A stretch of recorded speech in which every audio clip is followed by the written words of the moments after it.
रात्रंदिवसा देवा तुमची मूर्ती ध्यानात, त्याचा लागेना अंत, त्याचा लागेना अंत.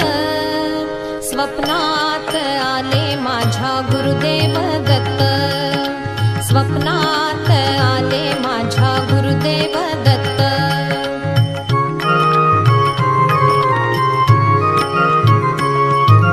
दिव्य स्वरूपी सडा टाकत होते अंगणात, अल्लख म्हणून भिक्षा मागत आले दारात.